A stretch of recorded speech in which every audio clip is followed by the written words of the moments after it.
Welcome to Community Crossfire, another point of view. I'm your host, Norman M. Oliver. Ladies and gentlemen, this evening I'm honored to be interviewing Mr. Jim Gilliam. Not only is this guy, in my opinion, a legend in our city, our county, our state, but I say in our country. And he's going to come to you in his own way in a few minutes. But before I get to Mr. Gilliam, I want to say a few things. I want to first say that this station, Channel 28, there's three folks who are trying to vie for RFP. Myself, Ben Mobley in our group, you have the Lapa group, and you have Lauren Wilson and James Gittin and those guys. Whoever wins the RFP, I think that they would do a great job in running the studio. The fact of the matter is there is some things that need to be done. The upgraded equipment, the sound system, the appearance, making the staff feel like they are wanted. We're in the 21st century, and we're not in the 1960s. We're not in the 1940s. And Channel 28 should represent that because there's a lot of people who watch this program. So in saying that, I'm honored. Again, and this interview has come in, by way of me talking to Mr. Gilliam a lot. And I talked to his daughter and asked her to help me out, Dr. Patrice Gilliam. And usually I'm not in awe when I'm interviewing someone, Mr. Gilliam, but I'm in awe in interviewing you. First of all, let me thank you for coming on the show. And how you feeling? I'm feeling pretty good for an old man. I'm doing very well. Why don't you tell me a little bit about yourself? How did you get to Delaware? Well, it's a very interesting story. As you know, I'm originally from Baltimore, Maryland. I was working with the Urban Renewal Agency down there, and I was reasonably satisfied with what I was doing. I was one of the operational chiefs with the Urban Renewal Agency, and things were doing okay. The family was pretty well situated, but as is often the case, you always look forward to an opportunity to move ahead, and suddenly, out of the blue, I received a telephone call from Wilmington, Delaware, asking me if I would be interested in a job here in Wilmington, Delaware, with an organization known as the Greater Wilmington Development Council. Well, it sounded pretty interesting, and I came up for a job interview. And at that time, I had also planned to take a course in alcohol studies, and I had planned to attend an institute that was run by Yale University. And at the same time, there was a job opportunity in New Haven, Connecticut. So I told them that if we could arrange my appointment in Delaware during the time that I was either going to New Haven or coming back from New Haven, I would be very, very pleased to arrange an interview. And so I went to New Haven, and I had an interview there with the Urban Renewal people in New Haven, and it didn't go well in the sense that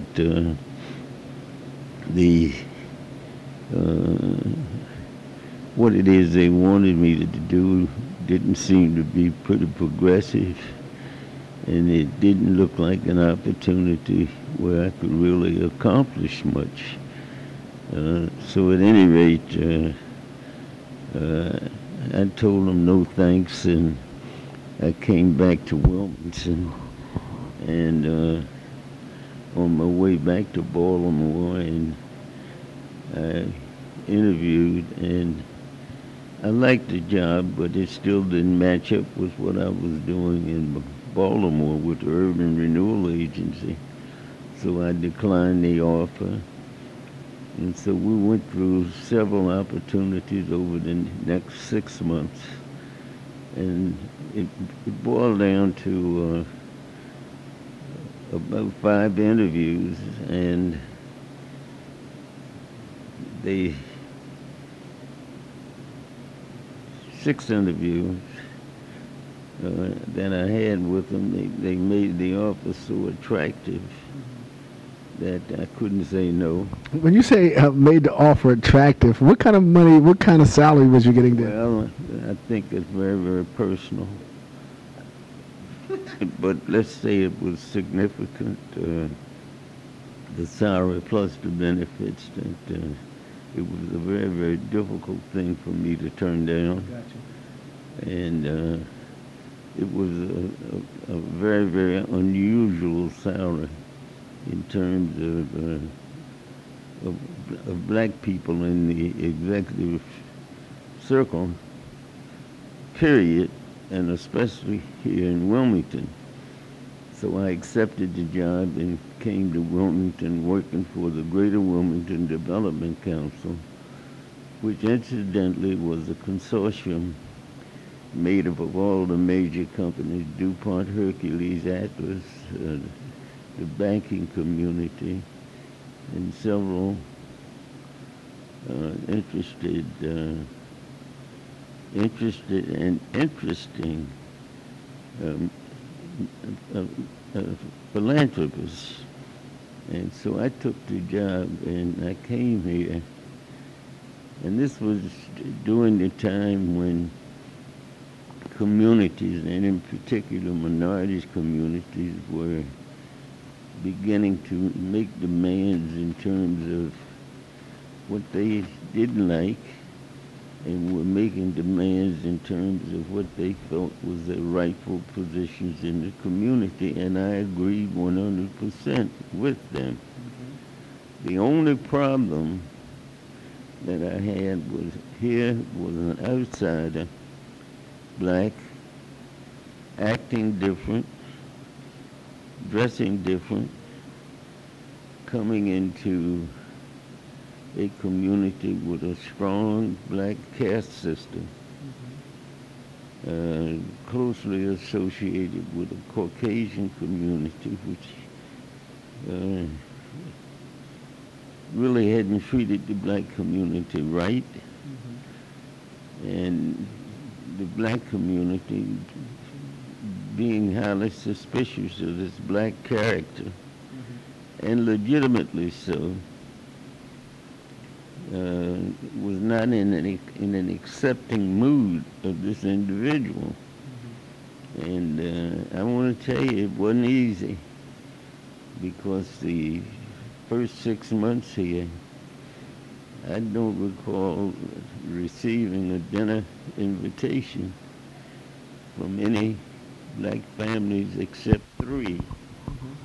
And these, I'll name them for you. It was the family of Elridge Waters and the family of C. Nick Montgomery. And let me see, I can't remember the 3rd family. But these were the only 3 black families that invited me to dinner or to spend any social time here in the community during my first 6 months.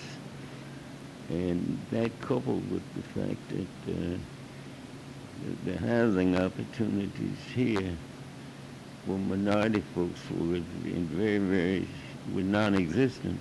What year was that? The year. Do you remember the year? I think it was about 1964, 65. Okay. And I lived at the Walnut Street Y. And that, in a way, was a blessing, because it gave me an opportunity to really get to know the average Joe, black, in the community. And it really didn't trouble me too much, because I went home every weekend anyway to be with my family, because I didn't want to take my children out of school while I was adjusting to the Wilmington community. And A good example being the Monday Club, which, as you well know, is supposed to be one of the most elitist group for running for black folks. They wouldn't. I never even went in there for a drink because I was never invited in during that entire 6-month period. And I laugh about that now because the current Monday Club members, many of them, were not acceptable to the Monday Club as it existed when I first came here, because I don't think that they could pass the shopping bag test, if you know what I mean. And it's very, very interesting, but it's also interesting to see that the current members now seem to be a little bit more concerned about what's happening in the community than the former members. So there've been a lot of changes. Not a lot. There've been some changes. And if you really want to, this is going to be a pretty brash statement, but when you look around the Wilmington community today, and you see the black folks that have really made a difference, and you really take a look at them, and you ask yourself, how many of these people are native Wilmingtonians? You would be surprised at the sparsity of the people who are native Wilmingtonians. Ladies and gentlemen, if you just tuned in, I'm interviewing Mr. Jim Gilliam. Like I said earlier, I'm very honored, and we're having an open dialogue, and I'm going to let him do most of the talking because this is going to be a history lesson for so many of us. If you just tuned in, you're going to witness one of the great interviews that I've done. I've done a lot of interviews, and I'm so honored again to have Mr. Gilliam, 93 years old, as sharp as a wit, and he's one of my mentors. You were saying something about the Monday Club, like members now wouldn't be able to get in the door, or something to that effect. Well, what I meant by this, it was a very, very, very elitist group. When I came here, you really had a real caste system here among in the black community. A real rigid caste system in the black community, and its roots were really in the among the people who worked for the real philanthropist group, meaning people, and I'm not putting the DuPont family down, because like it or not, they contributed greatly to the uplift of this community. But they had their way of thinking, and like it or not, their thinking dominated the whole community. For example, when I came here to have a job, irrespective of what the job was, if you had a job in City Hall, you were somebody. Pushing a broom, you were somebody in the community, black. And that's what I meant when if you looked at the people now who hold positions of influence, you will find that the majority of people who had positions of influence have had heavyweight experience on the other side of the door.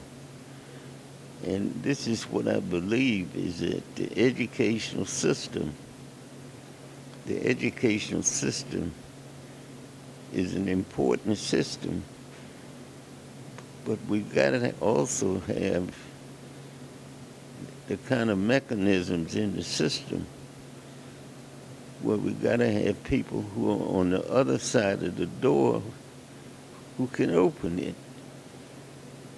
And if you don't have that, you really come up with a zero in terms of entering the kind of economic system that we need to have. And that I don't see happening now in the educational system. Now, I believe in this business of busing up to a certain point. But I also believe that we've got to pay attention to this whole business of economic advancement. I believe this, that racism is going to exist, and it's going to continue to exist certainly during my lifetime, during the lifetime of many people who are listening to Channel 28. And we've got to get that message across. Economics is important, and one of the shortest ways to get some of the economic advantages is also to vote. The importance of voting and the importance of becoming a strong political force is one of the shortcut ways to becoming economically advantageous. And we've got to remember that. We have to remember, nobody is going to give us anything. Us meaning the black community. We must depend upon ourselves. And I have and recommend that every one of our leaders and people become familiar with things like that I've read here, Breaking the Chain of Psychological Slavery, written by a guy by the name of Akbar. And what it says in effect is that we have to be proud of ourselves first. We've got to understand our history, because in understanding our history, we can also arrive at in terms of what our pathways in the future ought to be.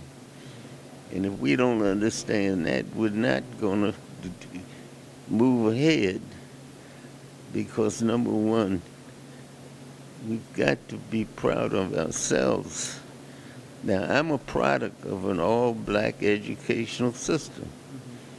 And I'm a product of that principally because I had people who educated me, and they educated me, but they also did it in a caring kind of way. That was built into the system. 2 and 2 makes 4, I know that. But knowing that 2 and 2 makes 4, it was important to know why it was important, and I knew that 2 and 2 makes 4. So it means I could also understand my bank account. And by understanding my bank account is why I can live in this place. Okay? This is important. We got to also help our kids to understand that that guy on the corner who's the hustler selling those packs of heroin, etc., is also on the path of destruction, and that he's going to go to jail. We need those kids on the corner to understand that a plumber, a carpenter, a teacher, and a doctor also lives well. But it means he's got to put his brains to work, and that he also can own a nice-looking car, can also have a pretty wife, can also have all these things, and he doesn't have to wake up in the morning with somebody punching him in the ribs every morning at 6 o'clock, putting some handcuffs on his hands. You bring up an interesting point, Mr. Gilliam. What frustrates you? What frustrates you now? What frustrates you after you've seen some of the progress and some of the things that we're going back on? I think the thing that frustrates me the most is the fact that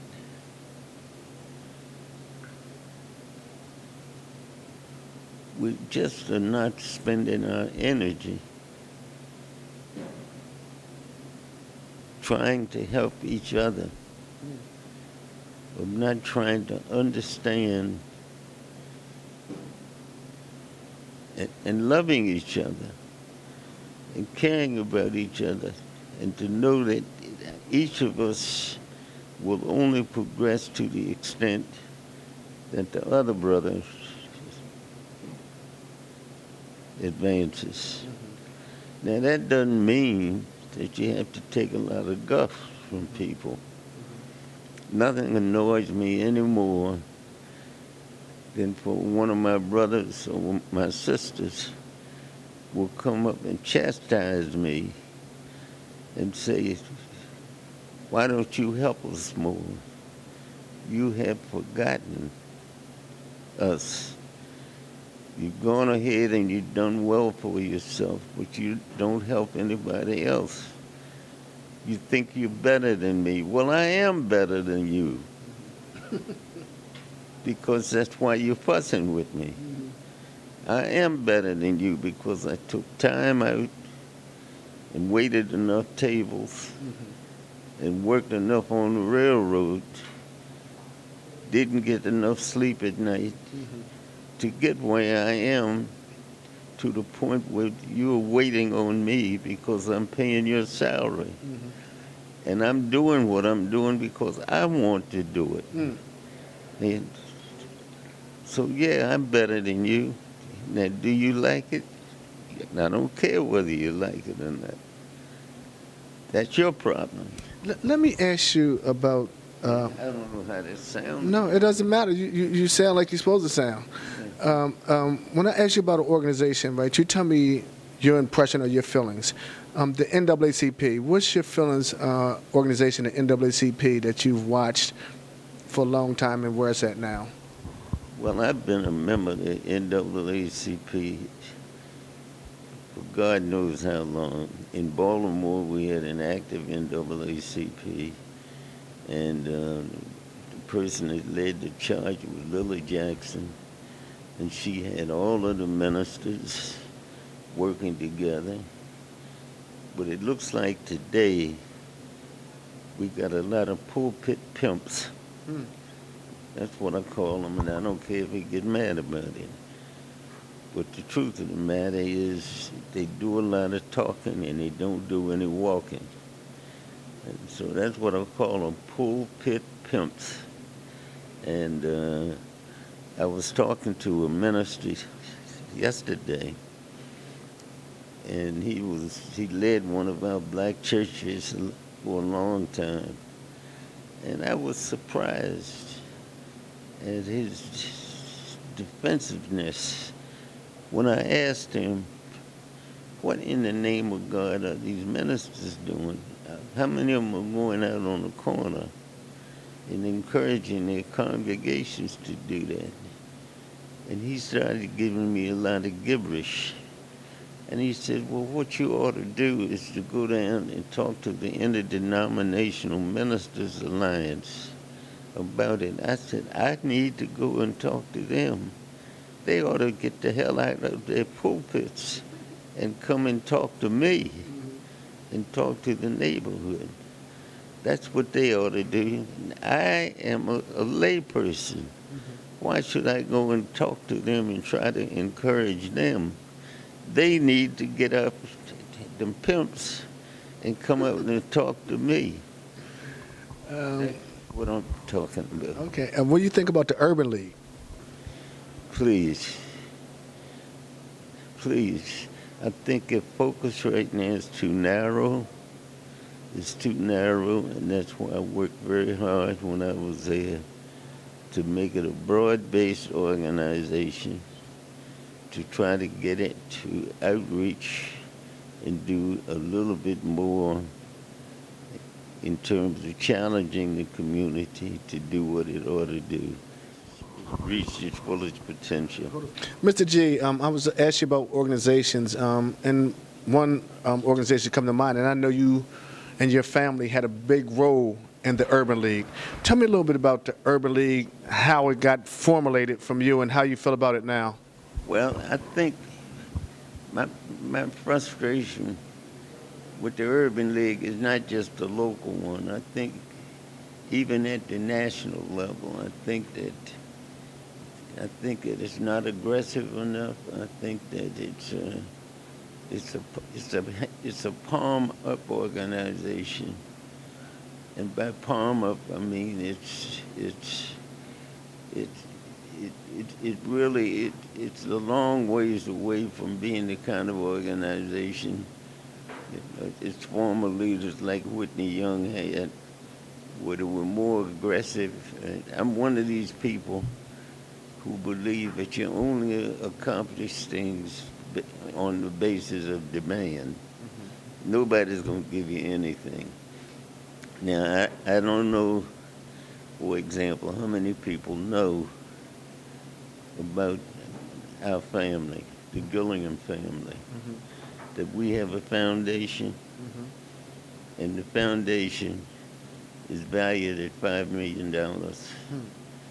And we have given away in this community about $2.5 million, and we get no credit for it. Mm-hmm. No credit at all.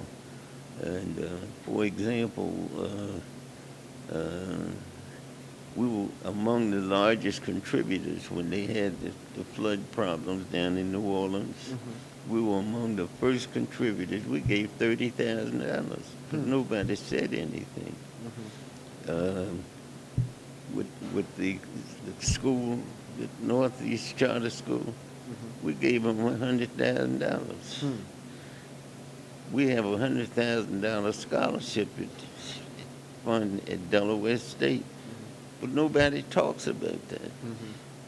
And right now, at our last quarterly meeting, we gave away almost $25,000 at a quarterly meeting. Mm-hmm. But nobody talks about this. Mm-hmm. Everybody waves a lot of flags, but we get no credit for this. And I'm not saying this to try to get any credit. But these are black folks, our family, and only our family members now mm-hmm. are on the board. Mm-hmm. And we've given away $2.5 million in the last 10 years, and nobody says anything. Mm-hmm. Nobody gives us credit for anything. And right now, Patty, my daughter, is the chairman of the foundation. Now, name one black group around here, or white group, mm-hmm. that's done that much for this community. Mm-hmm. At Morgan State, in the Cultural Arts Building, my son gave $1.5 million for the Cultural Arts Center. Mm-hmm. Do you know the Gilliam building here in the county? Mm-hmm. I'm not tooting my own horn, but who is it named after? After you, sound like Toot Toot. Hmm? You should toot your own horn. Toot Toot. It is named after you. Yes. How many people know that? But that drives me to this point, Mr. Gilliam, because you have so much history. And I'm not seeking credit. I don't care about. But why not? But we're talking about. I think you deserve it. No, but we talk about these black kids, mm-hmm. and when you look at some of these black shows, and I'm gonna tell you, if we didn't have Channel 28, we wouldn't have any outlet at all, the black community, to air its grievances. But you look at those shows, and who do they honor most? They close the shows that we want to thank some white folks for letting us come on. Only black show you got that's financed by anybody, Sammy's show. Your show. Is your show financed by you? Mm-hmm. You pay for your Yes, show? I do. I want to, number one, I want to buy some time, and I can't find any time to talk about community issues. And I don't know, is it Mike Riley? Mm-hmm. He buys his time, right? Yes. I can't find anybody who sell me any time. I'll buy the time. You don't have to buy the time. You can get my time for free. Okay, that's good. Let me ask you another question. Cause I ain't asking nobody to give me a damn thing. Oh, no, you can say it. You can say "damn" on my TV show. It's Crossfire, and nobody's who's gonna say something to you. Let me ask you, what do you think about the black leadership? I mean, we're going into 22 years of black mayors, right? The black leadership, black politicians. Do you have an opinion on the black politicians? We're going into 20-something years of black mayors. Have you seen a big difference in our community? I don't want to name the guy's name, but every time he talks about himself being a black leader, that he's a community leader, and all the people he talks about, they're for the birds. What have they done? And this black leader calls himself the community leader. What in the hell has he produced? What has he produced?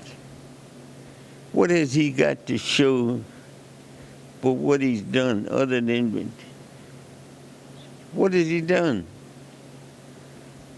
Are you talking about the mayor? Let's don't drop names now. Okay, I don't know. No, the mayor, I'm not, the mayor's got his problems. He don't need no more problems. So the whole point is, if you run your mouth, be able to produce something. Believe me when I tell you, I can run my mouth because I can show something. I can show community housing, I can show the Urban League, just to name a few things. And the reason I can run my mouth is because can't nobody fire me. And that's important, ain't it? Huh? Are you satisfied with the work that the fraternities and sororities have done in our community, or do you think the fraternities and sororities, do you think they could do more? Yes. That answers it. Thank you. Loudly and clearly, yes.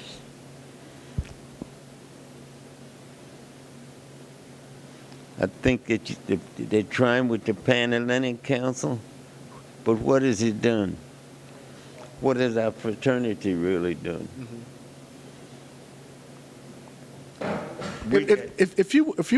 If you were going to give advice, right? If the black leaderships, if the black leaders asked you for some advice, if some black leaders asked you for some advice, what advice would you give them? Get up off your duffs. Get up off your duff and do what? Well, number one, first off, understand that you're black. Understand that nobody gonna give you nothing, and understand that if you're black, act like you're proud. Get out and do something. You know, you said something to me the other day, right, when you and I were talking, and you said back in the day, you had plumbers, you had electricians. These guys were proud of their craft, and they carried. That's right. What they could do, I'd like to see them take some of these kids, try to get them to work with them, and take them under their wing and take some of them home with them. Now you got all these white folks. That's not a. these leaders who educate them, ask them how many white people, how many black people have they had at their house for dinner. Wow. That said a lot. Now I can tell you this, as I tell you about my experiences when I first came here. I had a lot of, we've got to get more Caucasians involved too, really involved. Not just sit up and talk and get them involved in the systems, but involved in terms of really understanding the black culture. When you ask a whole lot of these people,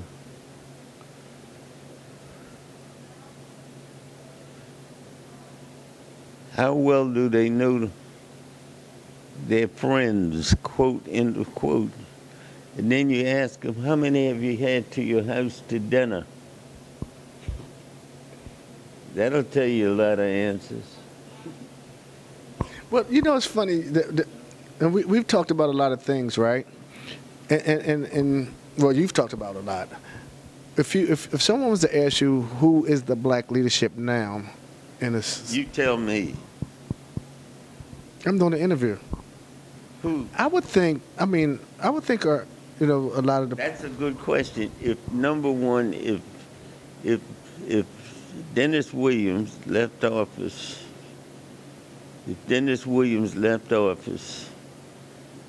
who can you name as a replacement? Now I ask you that question. If Dennis Williams left office tomorrow. If he left office tomorrow, Mr. G, by the chart, I think Theo Gregory would step in. Well, that's right. Now go over there. Say this was election time.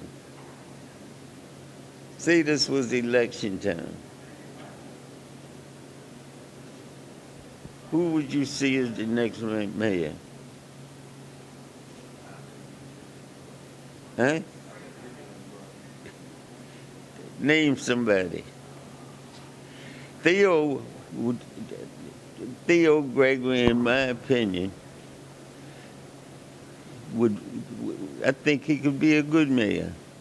And Mr. Gilliam, you know, on Community Crossfire, we're open and honest, and you said that you didn't feel like people talked enough about guys like Stacey Mobley, your son, and some other black leaders in this community. Why do you think that's so? Well, because number one, we need to project the black image of successful people.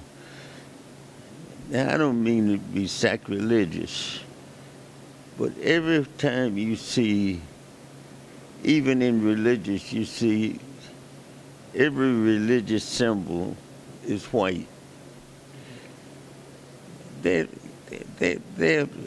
religious leaders of color.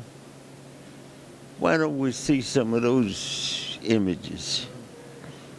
Every successful image that you see is portrayed white. Let's show some successful images of color.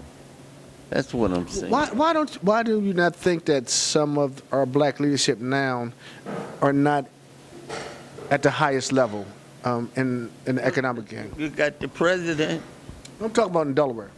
Well, all right, but you got guys like Stacey, you got Sleet, and you got presidents of colleges. You got people, We should talk about that more.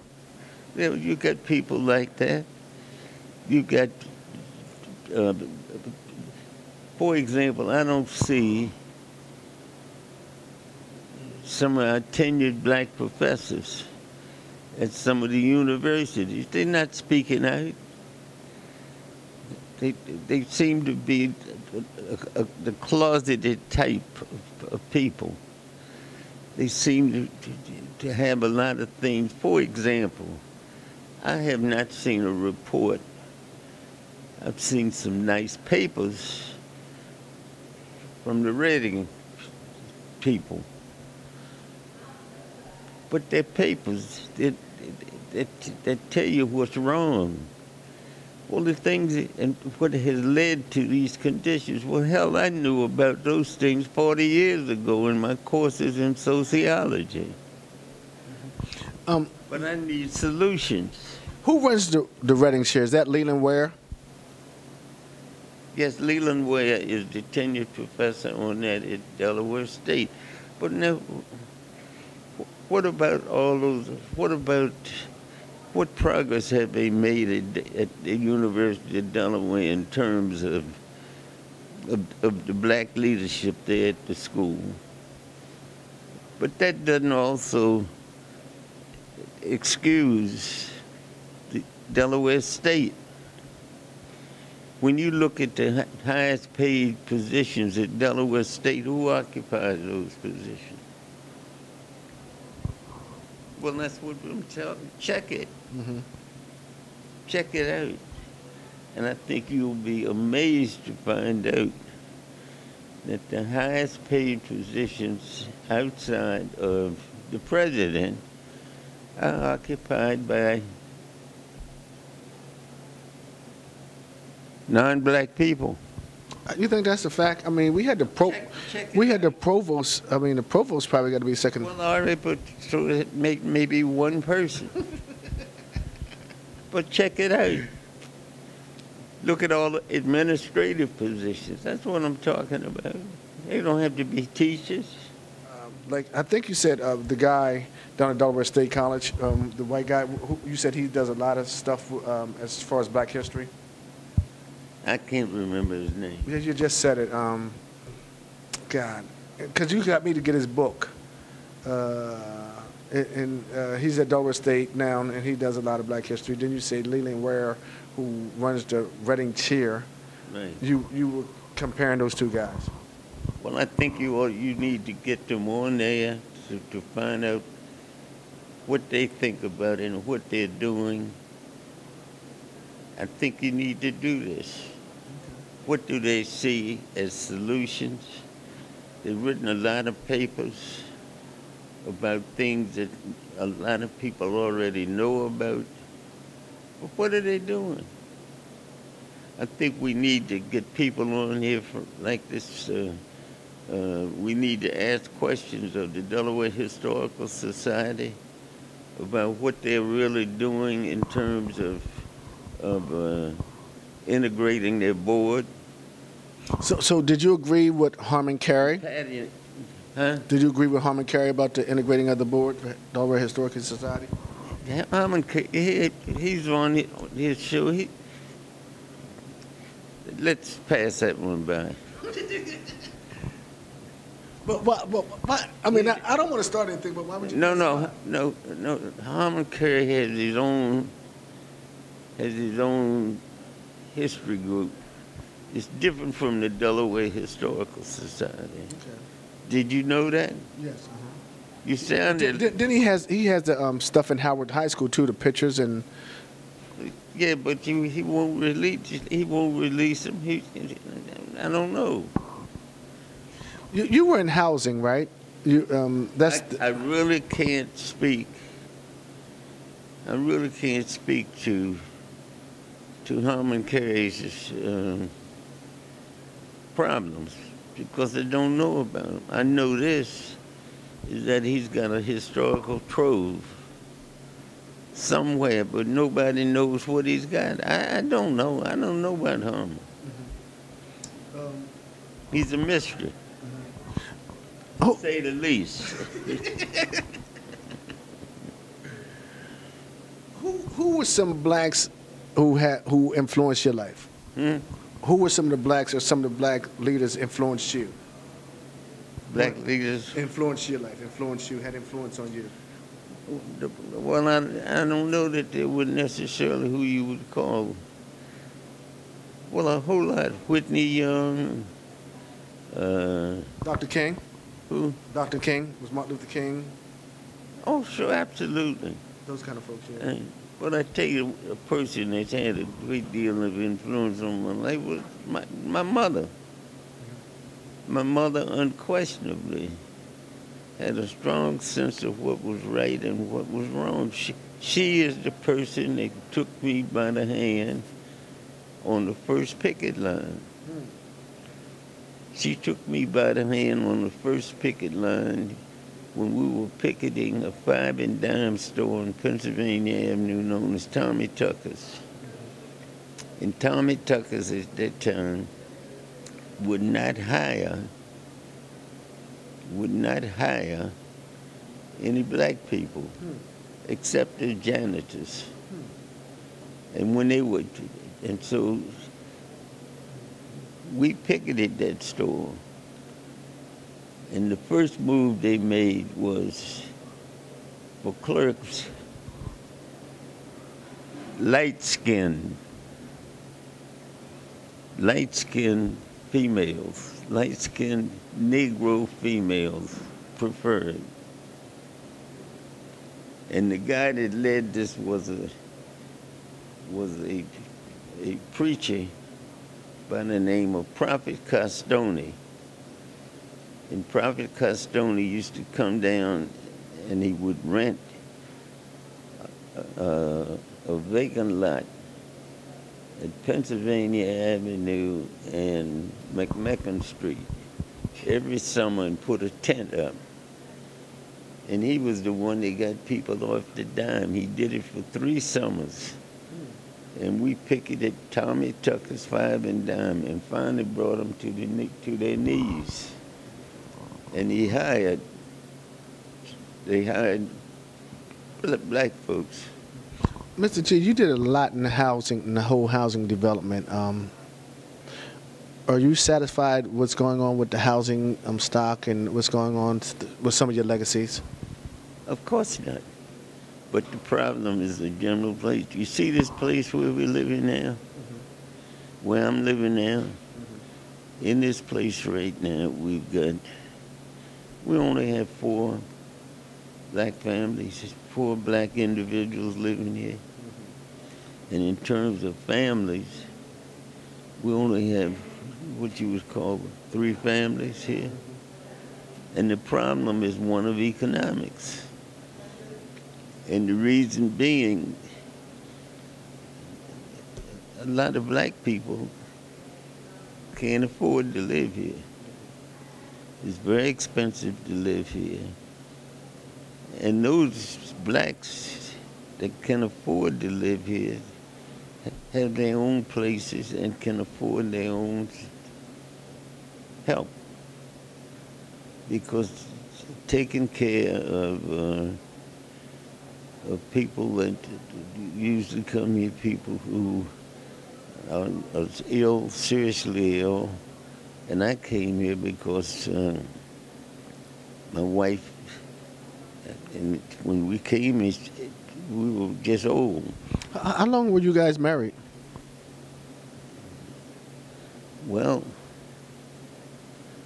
we were married about 66 years. Wow. But we were together, right now, we were together about 72 years. Wow. Wow. That's incredible. In other words, we met when we were 16. Wow. That's major. She was absolutely a great, great, great woman. And the only thing I can say is that God made her for me. There's absolutely no question. And we had two wonderful kids. Two wonderful kids. And they both have their own individual legacies. And there's no question about it. That God's been good to our family, and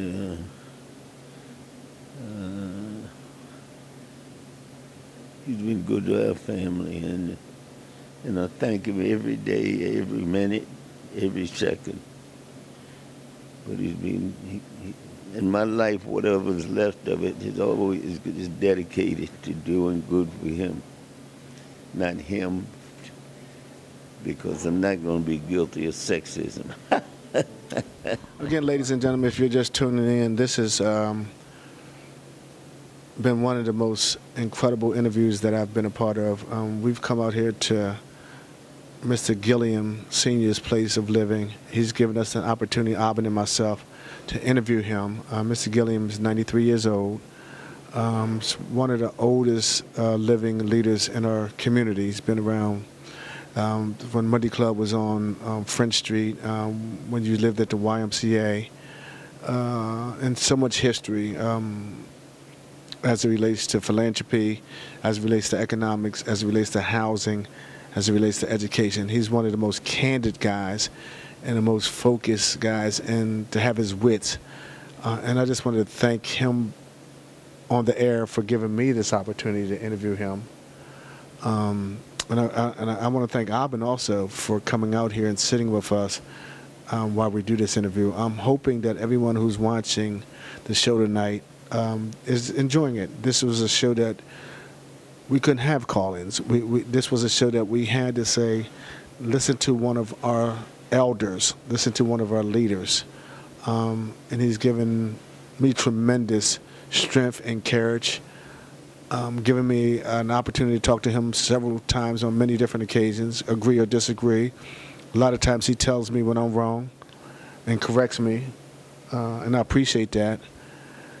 And I'm hoping that everyone who's watching is enjoying this. We have a few more minutes. And we'll let Mr. Gilliam come in his own way. Mr. G, just in your own way, I just want to say thank you for giving us the opportunity. Thank you very much. It's given me an opportunity to get a few things off my chest.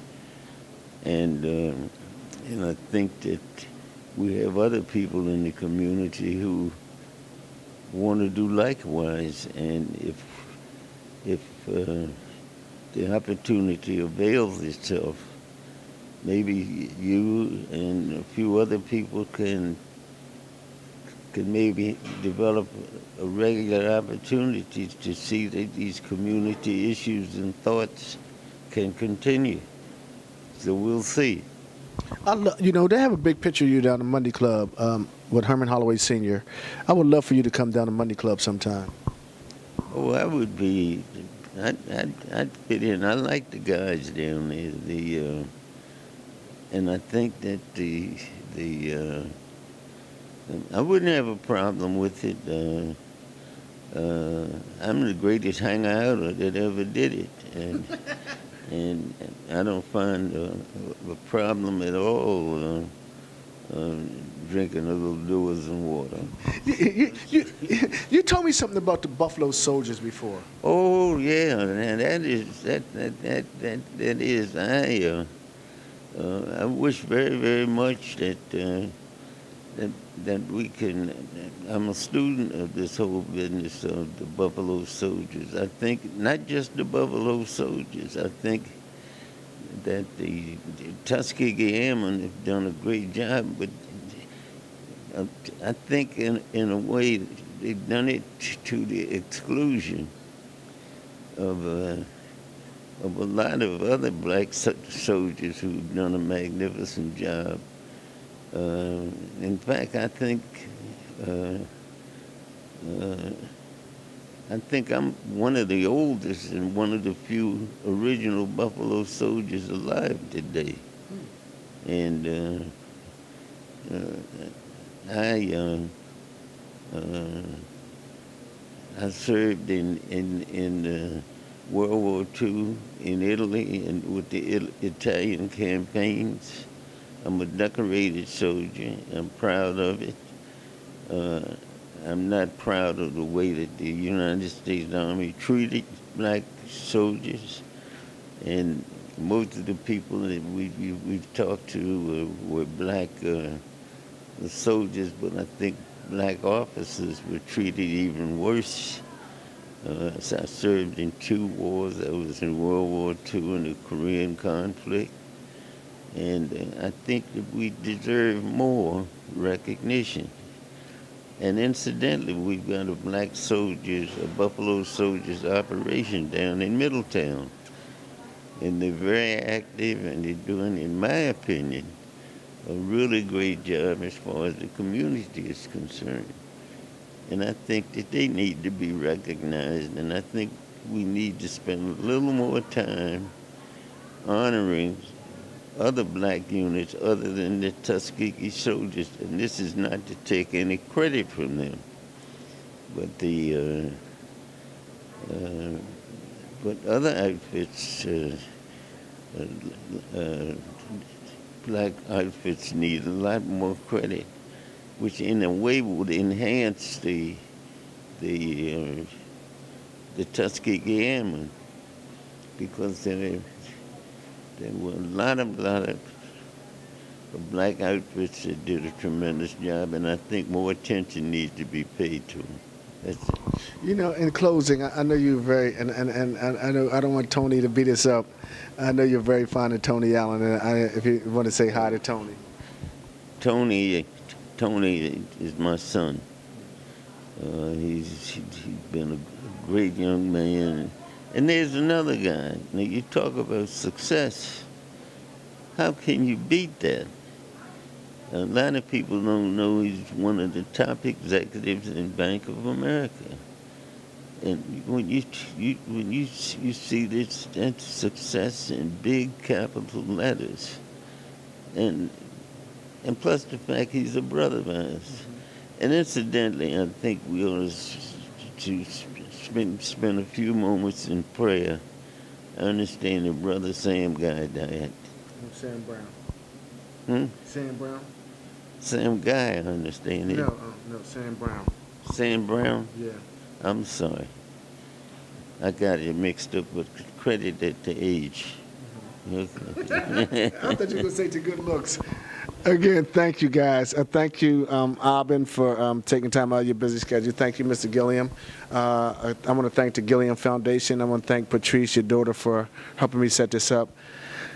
Another good show, ladies and gentlemen. This is Community Crossfire coming to you live like only we can do. I hope you've been enjoying the show. I hope you really enjoyed the show. And ladies and gentlemen, we are going to do our turkey drive, but we're going to do it a lot different. A lot of people, you're not going to come take bows on our plate anymore. Churches, you're going to have to step to the plate and help out your own congregation. Some of your community centers, you're going to have to help out your own community. Get a little commercialized, and that's not where my heart is. The heart is feeding our seniors and going back to some of the basics. I don't mean in a mean-spirited way, but we have to, and part of it's my fault because it got so large, and we can do it on a large scale, but I choose not to. I choose to continue to go to Hurley, Compton, Windsor, Sacred Heart, Luther Towers 1 and 2, Parkview, Baynard, Terry Center, and if I forgot one of the senior centers that we go to, blame it on my age. I'm out of here like Vladimir. Thank you. Again, thank you, Al.